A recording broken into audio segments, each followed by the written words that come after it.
Selamat datang kembali di channel Pegawai Jalanan. Semoga informasi yang kami sajikan ini bisa bermanfaat untuk kita semua. Silahkan kalian simak video ini agar kalian bisa menangkap informasi yang kami sajikan. Selamat menonton.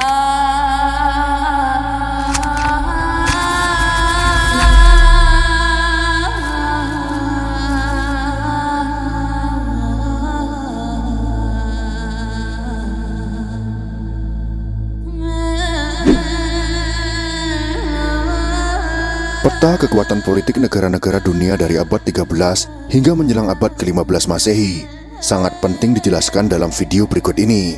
Meskipun hanya sekilas, ini ditujukan untuk mengetahui latar belakangnya.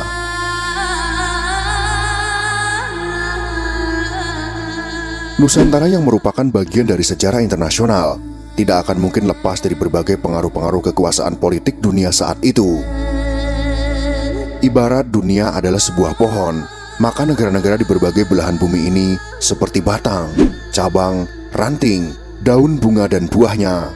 Sedangkan akarnya adalah negara superpower yang berupaya keras memperluas pengaruh ideologi, sistem politik, militer, hukum, ekonomi, serta peradabannya ke negara-negara lainnya.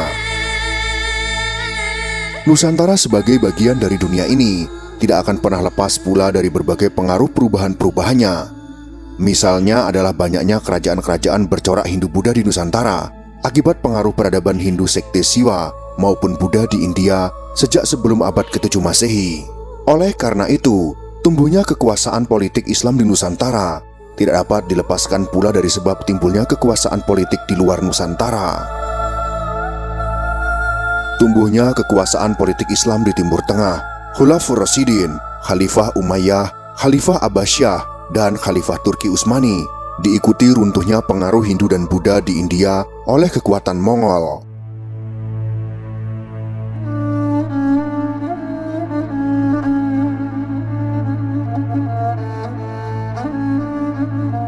Di benua Asia menjelang abad 13 hingga abad 15, terdapat beberapa kekuasaan besar seperti Khalifah Abbasiyah, Turki Bani Seljuk, Genghis Khan di Mongolia, dan dinasti Ming di China.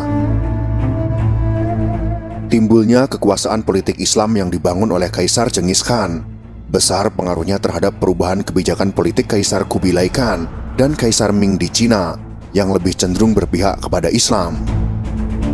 Meskipun dalam episode video berikut ini membahas sekilas sejarah perluasan wilayah kekuasaan politik Islam hingga Nusantara, dalam episode berikut ini kita akan membahas sekilas kekuasaan politik Islam masa dinasti Genghis Khan di Mongolia, dinasti Ming di China, kerajaan Champa, dan munculnya kekhalifahan Turki Utsmani yang pengaruhnya sampai ke Jawa di masa kekuasaan akhir kerajaan Hindu Siwa Buddha Singosari dan awal berdirinya kerajaan Majapahit di Mojokerto hingga keruntuhannya. Dinasti Genghis Khan Mongolia abad 13 Masehi.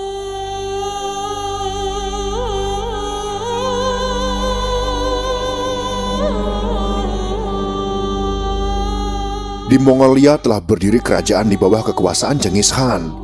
Dia memiliki semboyan, hanya ada satu Tuhan di surga dan hanya satu penguasa di bumi, sehingga Genghis Khan ingin menguasai seluruh bumi. Kerajaan Mongolia memperluas daerah jajahannya ke arah barat sampai Eropa. Seluruh Eropa gentar menghadapi kekuasaan Genghis Khan. Seluruh daratan Asia dikuasai. Penguasaan daratan Asia mengakibatkan penguasaan mutlak atas lautan, dari Tiongkok hingga Arabia. Ketika Kubilai menjadi raja bergelar Khan di Kekaisaran Mongolia sekitar tahun 1260 sampai 1294 Masehi dan Kaisar Cina dinasti Yuan sekitar tahun 1279 sampai 1294 Masehi, ia menginginkan agar seluruh negara di sepanjang Asia mengakui kekuasaannya. Barang siapa tidak mau mengakui kekuasaannya dengan menyerahkan upeti ke Xiang, akan diperangi dengan kekerasan. Kubilai Khan pernah menghancurkan kekhalifahan Abbasiyah di Baghdad pada tahun 1258 Masehi. Lalu Kubilai Khan hendak memperluas pengaruh dinasti Mongolia dengan melanjutkan perang untuk menguasai Tiongkok Cina.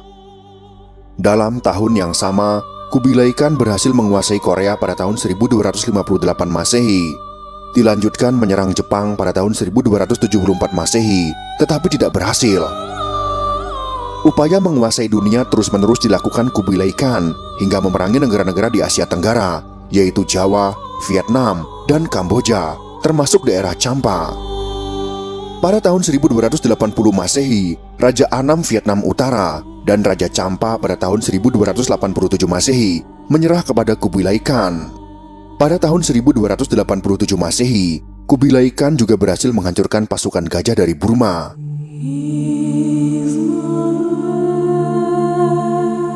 Saat Kubilai Khan berusaha memperluas pengaruhnya di Asia Tenggara, di Jawa telah berdiri kerajaan Singosari di bawah Raja Kertanegara. Pusat kerajaannya berada di Jawa sebelah timur, diperkirakan di daerah Singosari. Wilayah kekuasaan Singosari cukup besar meliputi Jawa, Melayu, Bali, Pahang, Gurun, dan Bakulapura. Raja Kertanegara ingin mencegah penerapan politik Kubilai Khan yang juga memaksa agar kekuasaan di Nusantara tunduk kepadanya.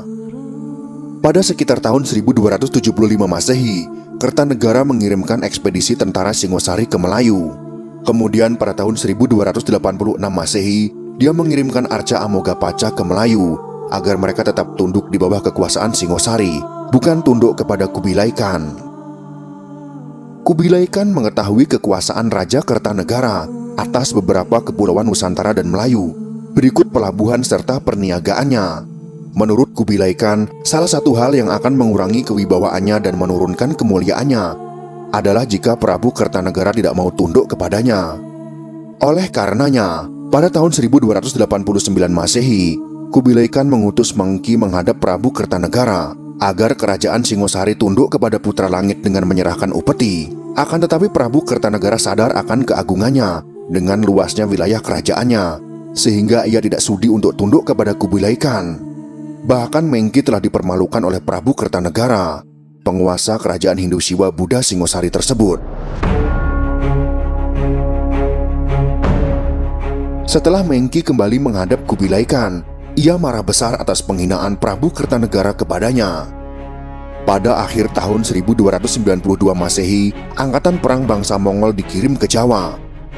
Mereka sampai di Rembang pada tahun 1293 Masehi. Lalu mereka menuju ke arah Jawa bagian timur.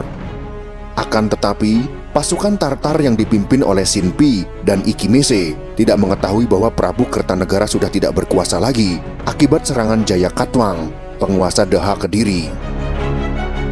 Sehingga pasukannya dimanfaatkan oleh Raden Wijaya untuk menghancurkan kerajaan Siwa Buddha Kediri yang dipimpin oleh Jayakatwang pada tahun 1293 Masehi. Sejarah serangan bangsa Tartar Mongol atas Jawa pada tahun 1293 Masehi adalah penting untuk memahami sebab berdiri dan puncak runtuhnya Majapahit masa Brawijaya V pada tahun 1478 Masehi. Sesungguhnya runtuhnya Majapahit di bawah Raja Brawijaya V yang berpusat di Trowulan Mojokerto bukanlah karena serangan kerajaan Islam Demak masa Sultan Fatah yang merupakan putranya sendiri, akan tetapi lebih disebabkan oleh karena serangan balasan Girindo Wardono, penerus Jayakatwang sebagai penguasa di Kediri yang runtuh akibat serangan Raden Wijaya dengan memanfaatkan pasukan Kubilai Khan ini. Sedangkan Raden Wijaya sendiri adalah menantu Raja Kertanegara yang pernah memperlakukan utusan Kubilai Khan, yaitu Mengki. Profesor Dr. Ahmad Mansur Suryanegara menuliskan, didongengkan keruntuhan kerajaan Hindu Majapahit akibat serangan Kesultanan Demak pada 1400 Saka atau 1478 Masehi. Akibat serangan ini maka Sang Prabu mengutuk Sunan Fatah dari Kesultanan Demak sebagai putra yang tidak tahu hormat kepada orang tuanya. Kemudian Sang Prabu terbang ke langit ketika Laskar Demak membanjiri halaman keraton Majapahit. Dalam dongeng tersebut dikatakan sinar matahari terkalahkan oleh kilauan cahaya ribuan pedang Laskar Demak. Dongeng ini dimanfaatkan oleh sementara kerajaan Barat untuk menguatkan teori dan analisa sejarahnya bahwa Islam di Nusantara dikembangkan dengan perang. Artinya dikembangkan melalui pemaksaan dan penindasan. Dongeng yang dicuplik ini oleh Profesor Dr. Ahmad Mansur Suryanegara terdapat dalam buku Babat Tanah Jawi yang ditulis oleh W.L. Althoff dan digunakan sebagai sarana adu domba bangsa yang ada di Nusantara. Semoga informasi ini bisa bermanfaat untuk kita semua. Jika kalian suka dengan video ini, silakan berikan jempol ke atas. Dan jika kalian menganggap video ini bermanfaat, maka bagikanlah untuk teman-teman Anda yang lain. Terima kasih sudah menonton.